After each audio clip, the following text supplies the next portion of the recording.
Olá, estamos iniciando mais uma edição do TV Brasilagro, programa produzido pela STZ TV UHF, canal 59, Sertãozinho, Estado de São Paulo.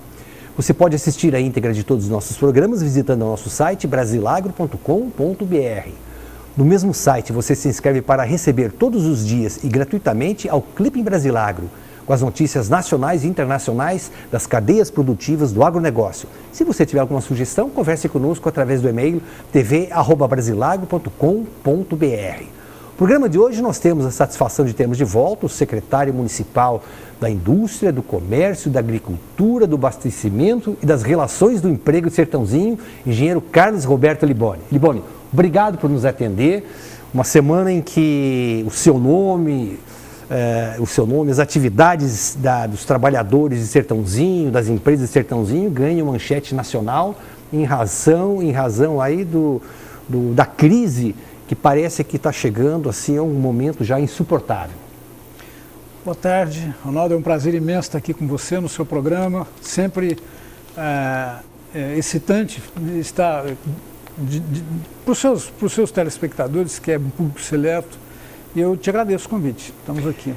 Eu quero deixar claro ao telespectador, e a gente vai fazer aí uma cumplicidade, porque você como secretário também das Relações do Emprego, você logo que assumiu o seu cargo na administração municipal do prefeito José Alberto Gimenez, você encarou de frente a questão do desemprego, a questão da crise das indústrias, até porque você vem da atividade empresarial privada, onde você acumula uma experiência realmente muito grande e muito importante para um gerenciamento dessa crise. A sua própria condição de ex-primeiro vice-presidente da Federação das Indústrias do Estado de São Paulo credencia para poder realmente colaborar nessa gestão da crise.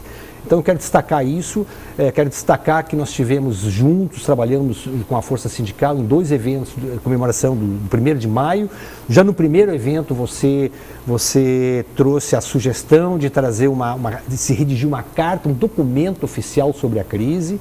Esse documento foi encaminhado a Brasília, foi encaminhado a todos os parlamentares, foi encaminhado a toda a cadeia, as lideranças da cadeia produtiva. Não trouxe o resultado almejado. No ano seguinte, repetiu-se a mesma coisa, um novo documento. E depois nós tivemos uma participação sua pessoal, muito forte, muito incisiva na questão da criação das frentes parlamentares do etanol. Então, um trabalho, um mérito que cabe a você, tem que ser dito, tem que ser mostrado. E, evidentemente, quando eu lhe dou este crédito, eu também dou crédito ao prefeito José Alberto Gimenez, que não se escondeu em nenhum momento dessa crise. E o programa de hoje, infelizmente, o tema vai ser um tema bastante árduo, porque nós temos aí recentes demissões, nós temos fechamento de indústrias aqui na cidade. Isso não se reflete só a Sertãozinho, isso se reflete também a Piracicaba. E Piracicaba, dados do CIESP, o Centro das Indústrias do Estado de São Paulo, Liboni, mostram que nos últimos 12 meses tivemos mais de 11 mil demissões. Então é um quadro realmente muito ruim. Começando com isso, eu queria que você explicasse um pouquinho a sua declaração à Folha de São Paulo. Há quantos anos você trabalha no setor sucroenergético? Há mais ou menos 40 anos. 40 anos, é uma bela de uma experiência. Uma experiência grande. E do alto desses 40 anos, você declarou à Folha de São Paulo que Carlos Roberto Liboni, secretário da Indústria, disse que a cidade vive a pior crise da sua história. E aí, entre aspas, nunca vi igual. Realmente, essa crise ela tem uma particularidade. Ela nos atinge como setor caudatário do açúcar e álcool. Quer dizer, nós somos uma cadeia produtiva inteira aqui nessa cidade, né? Nós temos as usinas, nós temos as empresas industriais de equipamentos que são fábricas de usinas, né? Nós temos os fornecedores, porque é uma região onde nós temos aí 30 mil hectares de cana plantado, né? E nós temos a prestação de serviços, que 60% dos serviços aqui são serviços dirigidos ao consumo industrial. Atinge um setor em específico que teve toda uma política não alinhada com o interesse do setor durante muitos anos, né? Mais de 4 pelo menos. E aliado a esse momento, nós temos uma crise que não é do setor, é uma crise da indústria como um todo. E que vem colhendo os frutos de 2008. O que seria, em tese, uma coisa pequena, ela realmente teve um impacto inicial em 2008 fortíssimo. Teve uma fratura no processo, nós tivemos uma depressão muito grande na oferta de empregos, nós recuperamos isso ainda em 2008, mas ela começou ainda em 2008 a declinar lentamente. É um processo de cozinhamento. Foi muito lento, nós viemos reduzindo a nossa oferta, e hoje, essas duas coisas coincidentes nos levam a uma oferta de empregos no estado de São Paulo, não é só em Sertãozinho, que já é pior do que a crise de 2008. Então, talvez nem todos saibam disso, mas a oferta de emprego no pico da crise de 2008 era maior do que a oferta de emprego hoje. Nós tínhamos 0,55% de oferta de empregos no estado de São Paulo na crise de 2008, exatamente no pico da crise, e hoje nós temos 0,33% no estado de São Paulo. Uma coisa curiosa é que a crise de 2008 e a recuperação do que aconteceu em 2008, ela teve um cenário modificado muito importante. São Paulo, até 2008, ofertava mais emprego, todos os meses, ofertava mais emprego do que o Brasil como um todo. Na virada da crise, São Paulo, na saída, já começou ofertando menos.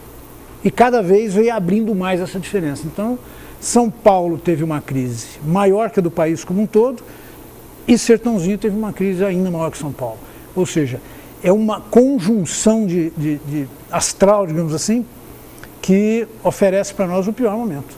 Por isso que eu citei, nessa reportagem, eu citei que eu nunca tinha visto ainda uma situação como essa nesses 40 anos. Nós tivemos crises importantes, né? Nós tivemos o final do Proálcool, que foi uma coisa muito súbita na década de 80, quando nós tivemos a suspensão de liberação de crédito da noite para o dia.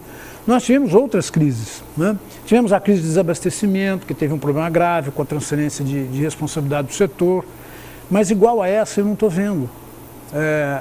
Nesse período que eu tive de dedicação ao setor, eu não vejo assim as variáveis todas associadas num momento só. Então, eu acho que o momento é muito, muito, muito delicado. Mas não dá para acreditar esta crise ao que aconteceu em 2008 na economia internacional. Não, absolutamente, não é isso.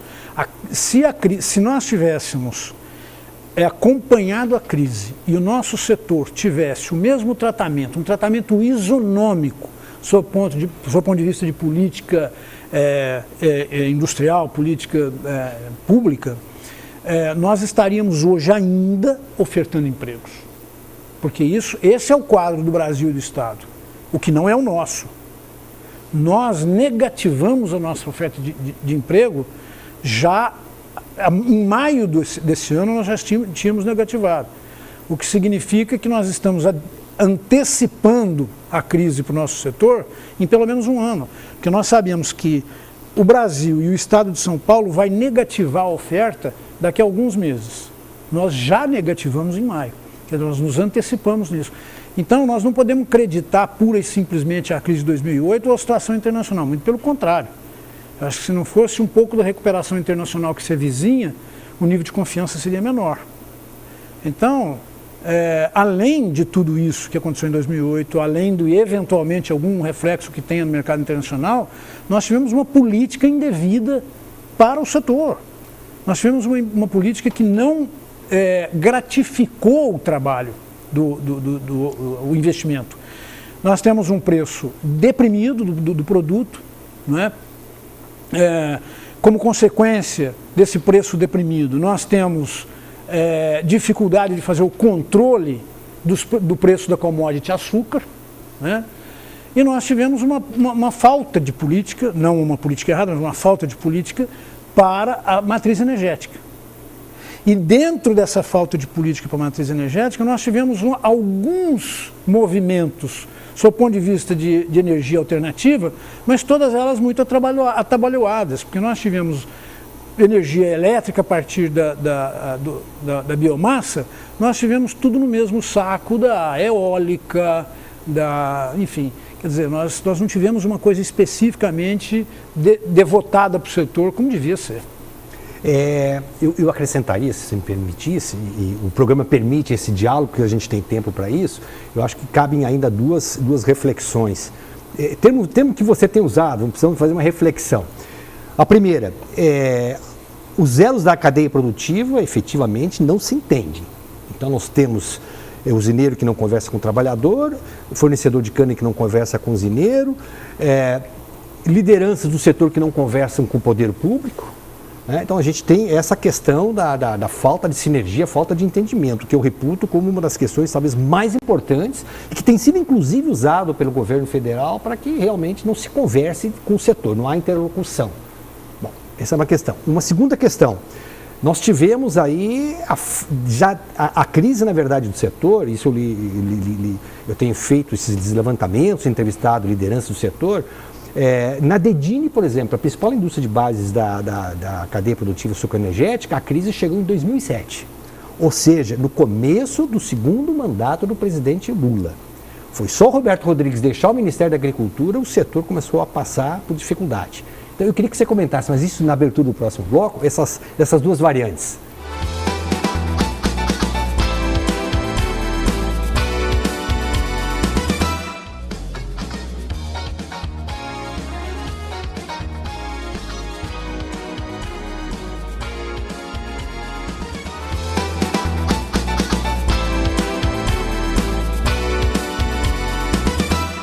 De volta com a TV Brasilário, recebendo hoje o secretário municipal da Agricultura, do Abastecimento, da Indústria, do Comércio e Relações do Emprego de Sertãozinho, o engenheiro Carlos Roberto Liboni. Terminamos, eu lhe coloquei duas variáveis, ou seja, a questão da falta de sinergia das lideranças dos 4 elos da cadeia produtiva e a questão de que a crise, na verdade, começou em 2007, quer dizer, ela se agravou em 2008. Isso. Bom, as duas variáveis, evidentemente, são extremamente importantes para o histórico da crise. Uma é uma questão estrutural, Essa questão da harmonização dos interesses da cadeia produtiva é uma questão estrutural. Ela não está resolvida, né? E ela sempre esteve presente. Nós temos uma dissociação permanente de ideias. Você tem uma série de entidades, né, que até há muito pouco tempo atrás não conseguia sentar numa mesma mesa, né, e quando sentavam tinham conflitos extraordinários de formulação de políticas, enfim.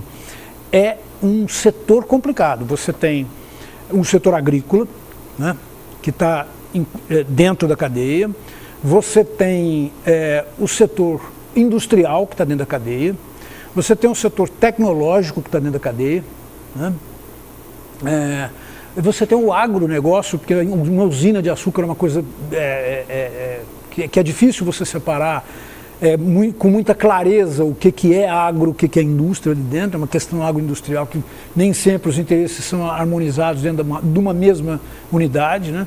Então isso tudo é muito difícil você formular ações e políticas, porque você está sempre esbarrando em alguma coisa que não é um interesse comum. O que foi importante, eu acho, e foi um movimento que você esteve presente, você foi testemunha ocular disso, e não só testemunha, mas você foi agente, é que houve um momento em que isso teve um certo despertar, né? Que foi o ano passado nessa questão. Nós conseguimos, o ano passado, uma coisa muito valorosa, que eu acho, e que isso passa desapercebido, que é essa coisa de você antecipar o futuro, né? Em maio do ano passado, em maio de 2013, nós já tínhamos uma certa ideia de que essa coisa ia chegar lá, né? E eu me lembro perfeitamente que o Zezinho, prefeito Zezinho Gimenez, ele numa reunião que nós tivemos lá e você esteve presente, ele clamava pela união do setor naquele momento, e a gente já tinha uma ideia de que esse negócio ia acontecer, né? Foi quando aconteceu a primeira carta do setor, que foi uma participação maravilhosa do Antônio Vitor, aqui do Sindicato das Massas. Nós tivemos a participação de inúmeros companheiros aí que tinham uma certa preocupação. Reuniões acaloradas. Reuniões acaloradas que foram aparando as arestas, né? Reuniões acaloradas é bom para isso, claro, né? Sem dúvida. Existe um desabrochar daquilo que está encoberto e você acaba aparando a aresta, né? E você consegue ali, é como se fosse um rolar de pedras, você vai parando. Então eu entendo que nós conseguimos antecipar isso e nós resolvemos um pouquinho desse problema temporariamente. Enquanto nós estivemos no clamor da batalha, um bonito termo, né? Clamor da batalha, nós estivemos muito unidos, eu entendi isso, né? Foram reuniões importantes que nós fizemos, conhecemos uns aos outros. Olha, nós avançamos bastante nessa questão, mas ela é ainda permanente, isso é uma variável importante que se levantou. A outra variável importantíssima que se levantou é que a crise do setor precede o 2008. E eu diria para você que não é só a crise do setor. Talvez o setor tenha outra vez pago pelo preço de antecipar a crise. Por quê? Porque teve o pré-sal. Né? O pré-sal, ele acabou um pouquinho com uma ilusão que existia e que era muito produtiva, que era aquela coisa do presidente Lula abraçar o álcool. O presidente Lula era um caixeiro viajante do etanol e falava isso levantava o nível de confiança do empreendimento. Então, para você ter ideia, em 2007, no limiar de 2008, no período de 12 meses de 2007, Sertãozinho ofereceu 17% a mais de empregos em um ano. Tivemos que importar trabalhadores de outras regiões. Importamos trabalhadores. Crescimento chinês da nossa economia. Crescimento chinês. Aqui em Sertãozinho nós oferecemos 17% numa variação de um ano. Do dia 1º de janeiro de 2007 ao dia 31 de dezembro de 2007, nós crescemos 17% as carteiras assinadas. 17% é alguma coisa da ordem de 5 mil carteiras. Quer dizer, empresários tinham que mandar buscar o funcionário na cidade onde ele achava, pagando aluguel, transferência, para o cara vir trabalhar. Era crédito, era o pessoal que acreditava na coisa, o nível de confiança estava altíssimo. Começou a diluir esse nível de confiança quando as coisas começaram a se enfraquecer naquele entusiasmo do próprio presidente. Nós vamos ser o shake do óleo outra vez, porque o pré-sal, isso começou a dar uma diminuída no assunto, né? Um parêntese só, nesse momento já a Petrobras começava a ser saqueada por agentes políticos que são identificados diariamente aí na nossa mídia. O resultado que começou lá atrás é isso aí. Eu acho até que essa questão da Petrobras é mais longa, vem de mais tempo, né? Mas é uma coisa que teve um recrudescimento muito forte quando a Petrobras se estabeleceu como a grande joia dos investimentos brasileiros, né? De repente, a Petrobras, a infraestrutura deixou de existir, aqueles investimentos maciços, a Petrobras assumiu o grande manancial de investimentos do Estado. Conclusão, aquilo ali virou atração e as coisas apenas recrudesceram. Mas já existia provavelmente isso. Agora, isso, antes de acontecer o Prime nos Estados Unidos, é evidente que fundos de pensão e de investimento naquela época já tinham algum tipo de previsão de que alguma coisa não estava certa na bolha imobiliária e já começou a tirar o pé. Então a crise começou um ano e pouco antes, a gente já tinha sinais de que esse negócio tinha alguma coisa errada. 2008 estourou o Salomon Brothers, estourou toda a crise imobiliária. E daí para frente é que eu acho que nós perdemos o rumo. Nós perdemos o rumo e nos iludimos no final de 2008 com a falsa impressão de que a gente tinha superado. Nós não superamos. Não era uma marolinha. Não era uma marolinha. Como disse o presidente Lula à época. Eu não sei se você se lembra, Ronaldo, de um artigo do Jorge Soros, que ele falava sobre a crise em W. Sim. Lembra? Foi uma discussão muito forte que nós tivemos aí nos fóruns econômicos no Brasil, se aquela crise era uma crise em W, ou seja, que a gente ia recuperar e depois cair outra vez, ou se a gente estava saindo mesmo da crise. E aí nós tivemos um pico de recuperação rápida, tal, mas não é em W. Não vai, já foi a crise. Foi a grande ilusão nossa. Não tinha passado a crise, e o fato de a gente acreditar que aquela crise tinha passado em 2008 fez com que as medidas, as políticas públicas que tinham que ser estabelecidas para enfrentar um momento de crise, não, ele achou que a crise tinha passado, e as medidas vieram, não foram as medidas mais corretas para quem ainda tinha que enfrentar o remanescente da crise. A conclusão é mais ou menos essa. Se você vê uma curva de emprego, que é uma medida direta, né? Se você vê as curvas de emprego do Brasil, do estado de São Paulo e de Sertãozinho, ela tem um perfil parecido, quer dizer, tem uma depressão em 2008, uma recuperação ainda em 2008, e depois ela vem lentamente exaurindo até chegar hoje. Quer dizer, é uma situação extremamente preocupante e que nós não temos hoje, uma coisa importante também, nós não temos hoje algumas ferramentas que nós tínhamos no passado. No passado, a crise do setor, a usina não tinha encomenda, a indústria de equipamentos não tinha a encomenda para trabalhar, ela dava um jeitinho, ia ali no setor de papel e celulose, vendia alguma coisinha, ia na siderurgia, vendia alguma coisinha, vendia um reatorzinho aqui, uma caldeira ali, e passava aquele momento, né? E depois, naturalmente, vencia esse ciclo. Hoje, nós não temos onde buscar essas coisinhas. Hoje, a falta de encomenda do setor de açúcar empurra a gente para tentar uma solução onde não existe. Não tem. O óleo e gás está com essa crise toda da Petrobras para piorar toda a situação.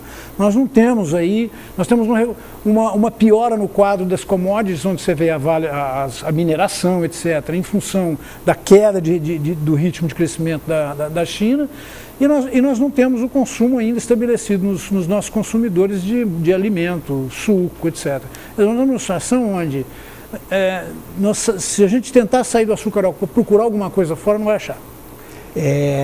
Eu vou chamar um intervalo, mas eu queria já que você se preparasse para logo na abertura você me respondesse a questão, o impacto que está tendo a inadimplência das usinas, que em conversa, em entrevista com vários empresários da indústria de base, eles reputam isso como muito pior, essa inadimplência, do que a falta de pedidos. Mas isso a gente fala já na abertura do próximo bloco.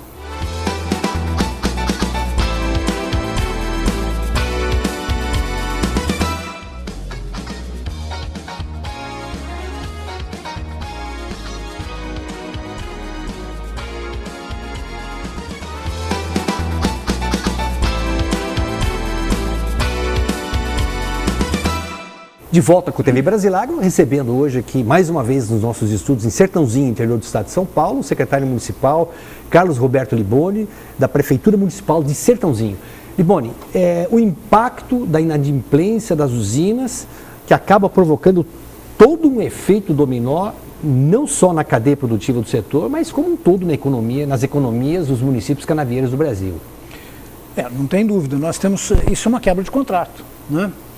E naturalmente, quando você deixa de ter a gratificação daquilo, onde você não vender é uma coisa Sim. menos ruim do que você vender e não receber, porque você tem o custo da fabricação daquilo e você não tem o retorno, evidentemente, da sua aplicação. Qual é a conclusão? A conclusão é que você não tem reserva suficiente para bancar a inadimplência do seu cliente. Então, a indústria caudatária, toda a cadeia produtiva vai empurrando, num efeito dominó, essa incapacidade de pagar. Então, se isso começou com a usina, o que não é verdade, não começa com a usina, a inadimplência não é da usina. A inadimplência vem do quê? Vem da falta de remuneração do produto dela. Verdade. Tá certo? Que para mim é uma inadimplência de controle. Se você fala assim, não, o meu produto vale 10, mas eu sou obrigado a vender por 8, quem me obriga é inadimplente. Sim. Correto? Tá bom, então eu vou com esse 8 eu vou ter que inadimplir o meu fornecedor. E essa inadimplência, evidentemente, vai se arrastando por toda a cadeia produtiva. E vai bater até onde o dominó alcança, vai lá no produtor da cana, possivelmente. No final da história vai ser assim. Então, eu vejo a inadimplência como um fator extremamente grave, né? E aí eu acho que essa gravidade, ela tem menos risco de longo prazo, evidentemente, do que a falta de encomenda. Ela é mais cruel do que a falta de encomenda, mas ela tem uma solução mais fácil, que é o quê? Uma intervenção do Estado através de créditos especiais para que essa inadimplência não ocorra. Isso é um trabalho de política de governo, de política pública. Quer dizer, olha, o BNDES tem que colocar uma linha específica, essa linha tem que ser distribuída ao longo da cadeia produtiva para que não haja a solução de um problema específico de uma parte da cadeia e não do resto. E isso daí é uma coisa que se resolve com uma política dessa natureza. Agora, a falta de encomenda, essa é mais grave, Ronaldo, porque essa daí é o seguinte: se eu não confiar de que eu vou colocar meu dinheiro, eu como empresário, eu tenho a minha reserva, o meu capital. Se eu não confiar que esse capital vai render o suficiente na minha aplicação, eu vou deixar no banco, eu vou colocar numa aplicação financeira. E aí eu não giro, e aí eu não encomendo, e aí eu não produzo, e aí eu deixo a minha cadeia produtiva sem trabalho. Esse é pior. A Folha de São Paulo, dessa última terça-feira, dia 18, publica uma matéria que a região de Ribeirão Preto perde já 1,08 bilhão de dólares em exportações. Especificamente, Sertãozinho aparece que em 2013 nós tivemos aí 336,1 milhões de exportações e caímos aí para 237 milhões em 2014, ou seja, uma queda de 29%. Nós tivemos aí recentemente uma entrevista feita com o Flávio Castelar, que é o gestor, diretor do APLA, o Arranjo Produtivo do Etanol, que cuida da política de exportações da indústria de base do Brasil e promove em vários países, em várias frentes aí, essa capacidade, essa tecnologia a qual você se referiu no começo do programa, tecnologia para produção, para produção de cana e sua transformação em açúcar, etanol e bioeletricidade. E o Flávio, na entrevista que nos concedeu, relembrou isso, que é um fato muito importante, que o Brasil está perdendo competitividade e está perdendo mercados no exterior para empresas da Rússia, para empresas chinesas e empresas da Índia, empresas que tradicionalmente não têm. Que tecnologia poderia ter uma empresa da Rússia que sequer planta cana-de-açúcar, né? É fácil isso. Eu queria que você comentasse conosco essa política, né? Essa política que impede também que o Brasil hoje, principalmente a nossa indústria, possa usar o mercado internacional como válvula de escape para poder compensar falta de pedidos e encomendas no mercado interno. O Flávio sabe muito disso, né? Veja, o Brasil, ele é a 7ª economia do mundo. Se você for ver a inserção do Brasil no mercado internacional de importação e exportação, ele tem 1,3% do mercado mundial. Isso coloca o Brasil na posição 21. Nós somos o 21º país no ranking de comercialização internacional. Ora, se você é a 7ª economia e você é o 21º no mercado internacional, é porque você está isolado. Nós temos um espaço para crescer, de 21º lá, entre os países de um dígito, nós temos um espaço imenso para crescer. A melhor tecnologia açucareira do mundo, baseada na matéria-prima de cana-açúcar, é a brasileira. E dela decorre uma série de tecnologias que são tecnologias transversais, que é a tecnologia da automação, algumas tecnologias de fermentação, algumas tecnologias de manufatura de aço inox, né? As tecnologias de máquinas motrizes, haja visto o que faz a TGM aqui, né?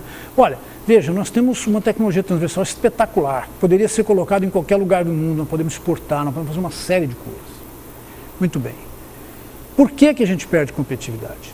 Porque nós somos bons, nós somos especialistas mas dentro da nossa fábrica. Do portão da fábrica para fora, nós somos tudo amadores.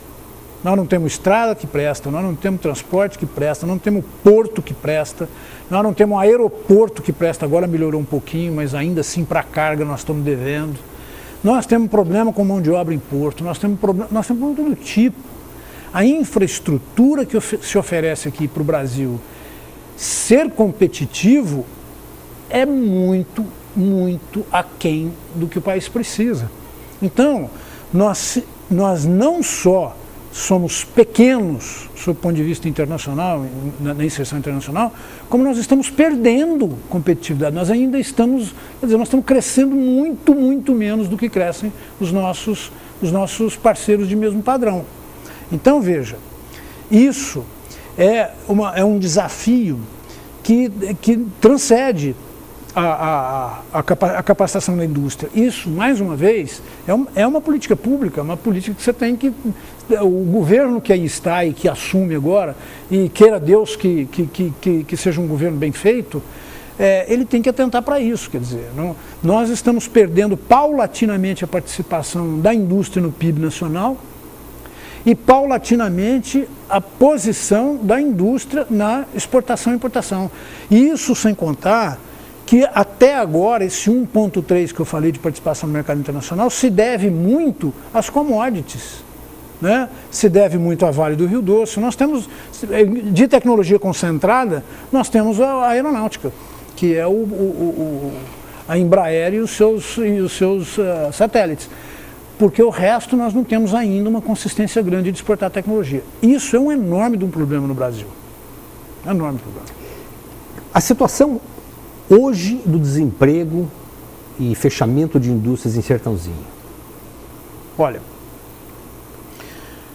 nós estamos num momento extremamente sensível, delicado eu diria, e que é um momento que vai nos trazer ricas observações. Por quê?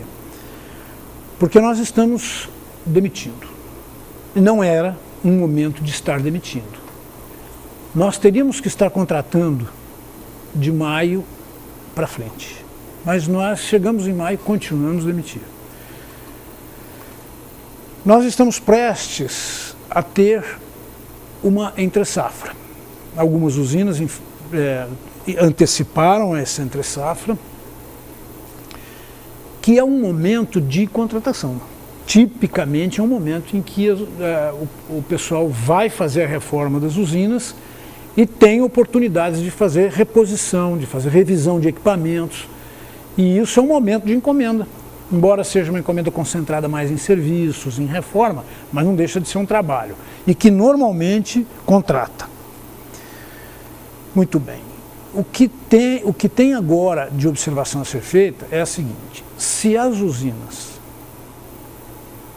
adotarem o clássico, ou seja, se entra na entre-safra e faz encomenda de revisão, nós vamos ter um retorno a contratações. E aí, de repente, a gente pode recuperar o ciclo. Se isso não acontecer por qualquer motivo, ou por falta de capital, ou por estratégia de usina, porque algumas usinas costumam eventualmente dividir essas revisões entre comprar fora e fazer internamente. Se isso acontecer, de ter uma concentração maior de reformas por ela própria dentro da usina, nós vamos continuar a demitir, e aí o quadro é um quadro de sustentação muito difícil. Deixa eu interromper. Nesse momento, eu vou chamar um intervalo e nós concluímos depois essa sua resposta. Ok.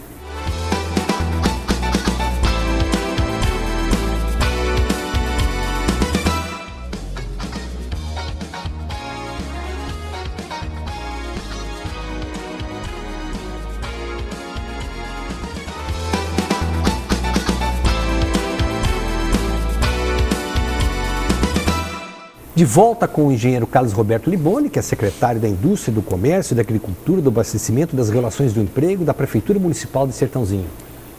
Você terminou dizendo que, se não houverem os pedidos, as encomendas às usinas que já deveriam estar acontecendo, porque nós já praticamente terminamos a safra, nós temos uma situação mais crucial pela frente aqui.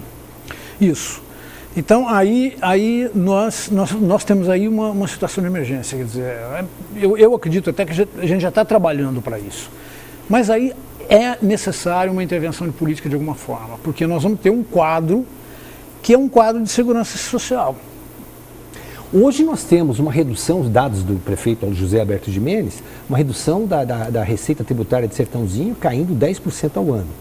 E ao mesmo tempo nós temos aí um aumento de índices de criminalidade na mesma proporção. Outros 10% também são dados da Secretaria de Segurança Pública. 30% dos consumidores do SAEMAS, que é o Serviço Municipal de Abastecimento de Água de Sertãozinho, inadimplentes. É isso? É apenas uma correção. A redução da arrecadação ela é 10% do índice de ICMS. Nós temos a arrecadação municipal composta de partes, né? Tem uma parte que é repasse federal, uma parte que é repasse estadual, que é, na verdade, o nosso recolhimento de ICMS, que é recolhido para o Estado e que é devolvido um percentual. Essa devolução caiu 10% em 2 anos consecutivos, o que significa 20 em 2 anos. Perfeito.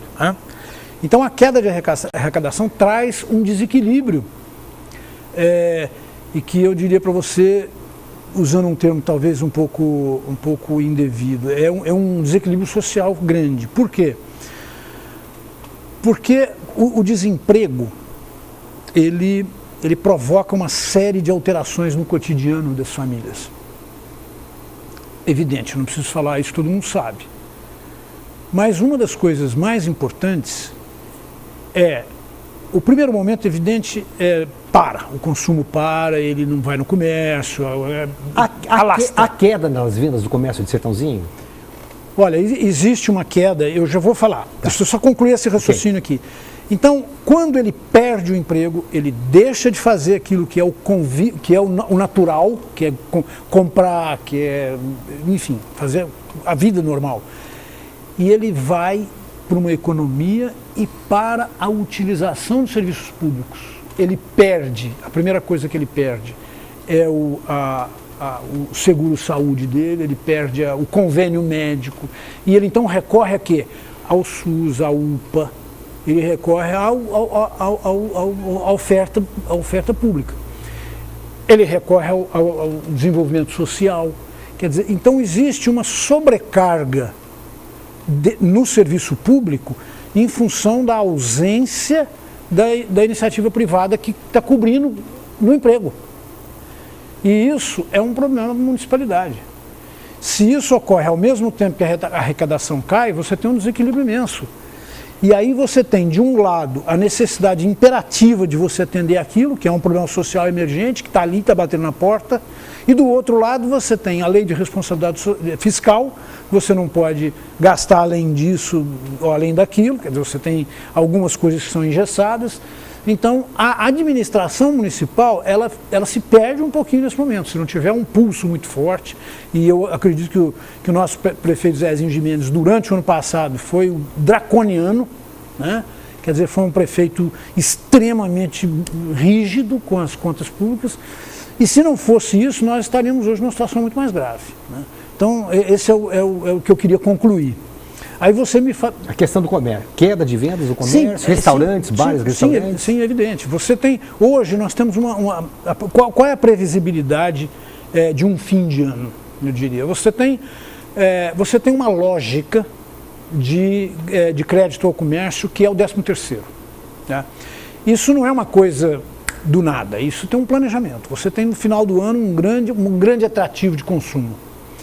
Porque é o dia de dar o Papai Noel, é o dia de tirar férias, é a época de ir para a praia, é a época de fazer festas. Muito bem. É um momento em que o nível de atratividade para você fazer o consumo é muito grande.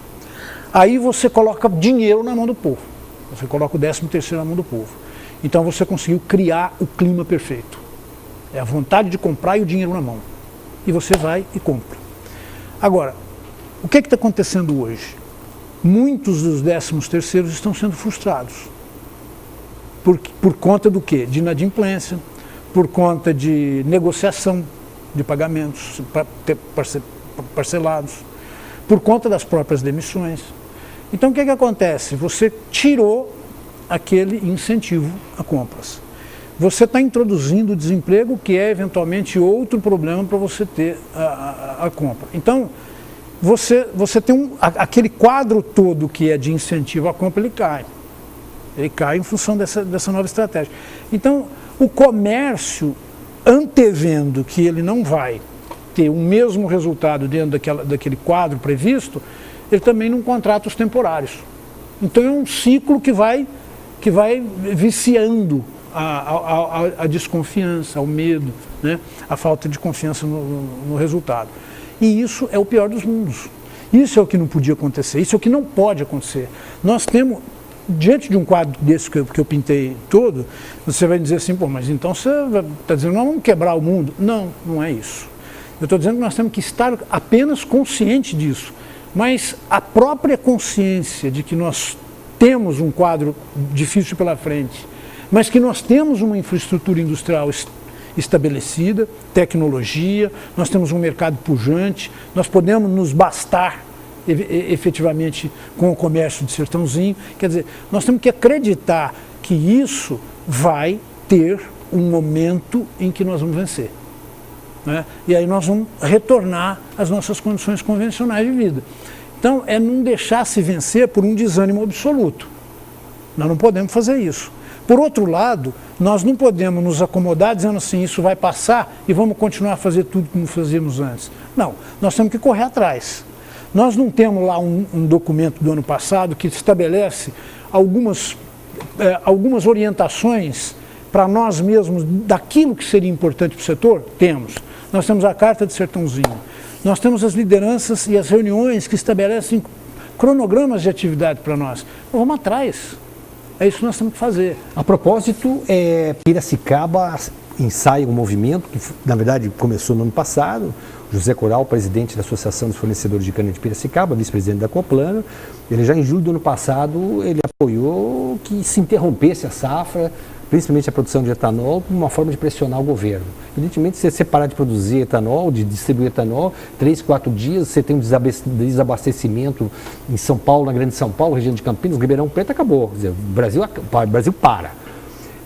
Não fizeram esse movimento naquela época, decidiram apoiar a criação das frentes parlamentares aqui em Sertãozinho, que foram feitas logo em seguida. E agora fala-se, o José Coral fala de novo de que talvez seja essa uma solução, às vezes não tão agradável de ser implementada, mas necessária para mostrar para o governo que realmente alguma coisa precisa ser feita. Como é que você vê essa sugestão dessas lideranças da região de Piracicaba? Olha, eu admiro muito a tenacidade, o Coral é um espetáculo de gente, né? E eu sou muito prudente nessas questões da força, mas eu estou convencido que é o momento de fazer alguma coisa com dessa natureza. Recentemente, refletindo, às vezes a gente navega assim, né, em ideias descomprometidas, né, digamos assim. Eu cheguei a pensar o seguinte, olha, nós somos tão prejudicados pela gasolina, nós somos tão prejudicados por essa questão do combustível, por essa falta de confiança do governo no setor, que eu diria para você que toda essa recuperação de dinheiro que se faça do petrolão, devia tudo vir para o setor. Sem dúvida. Devia vir tudo para o setor. Saneava o setor. Multiplicado por 10. Saneava o setor, sem dúvida. Que é nada mais justo do que fazer uma recuperação daquilo que conseguiram fazer com a Petrobras para repor o que conseguiram deteriorar o nosso setor. Eu tive em Brasília com algumas autoridades do MIDIC que são responsáveis pelos combustíveis, e eu percebo que existe uma ideia dentro do governo que é uma ideia que não é verdadeira. É um preconceito de que a indústria do setor nossa, especialmente as usinas, as produtoras, que deviam ser mais competitivas, mais produtivas. Isso me foi dito pessoalmente por pessoas de alto escalão do MIDIC, gente que municia a presidente Dilma com as informações. MIDIC é o Ministério do Desenvolvimento, Indústria e Comércio. Isso. Exterior. Isso. E a sensação que eu tenho é que existe um total desconhecimento da realidade do setor, né? Disse naquela ocasião a essas autoridades o seguinte: olha, quem é em sã consciência que vai deixar de buscar uma produtividade para o seu negócio? Ninguém. Todos nós. Você dentro da sua casa faz isso, eu dentro da minha profissão faço isso, a empresa faz isso. Isso é da natureza do ser humano, tentar fazer melhor aquilo que faz, sempre melhorar um pouco. Até quem faz coisa errada, né? Ele procura fazer melhor. Verdade. Até o criminoso quer fazer um crime melhor amanhã do que hoje, né? E é da natureza do ser humano, é fazer melhor, melhor, melhor. E isso não se cobra do setor, que o setor deu demonstração nos últimos 50 anos, tá, que ele fez. Ele vem buscando produtividade. Ele até há pouco tempo atrás, aí, 20, 30 anos atrás, era um setor que não tinha nada de automação. Hoje é um setor muito bem automatizado, quer dizer, é um setor que busca isso. Agora, competitividade é uma coisa diferente. Você ser produtivo é uma coisa, você ser competitivo é outra. Por quê? Porque competitividade você tem que ter uma referência. Competitivo com quem? Né? Muito bem, eu posso ser produtivo e tal, mas competir, eu preciso saber quem é o meu concorrente. Então, eu deixo no ar sempre uma questão para os meus interlocutores, assim: olha, nós temos que ser competitivo com a indústria americana, nós temos que ser competitivo com outros setores da economia, ou nós temos que ser competitivo com a Petrobras? Porque se for para competir com a Petrobras, todo mundo sabe hoje, com certeza, que não pode, não dá, não tem condição, né? A Petrobras é uma ilha, né, onde se administra com outro tipo de política, não é a política do mercado.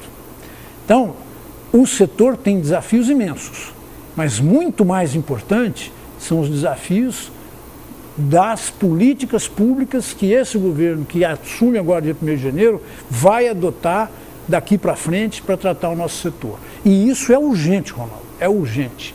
Nós vamos passar um ano novo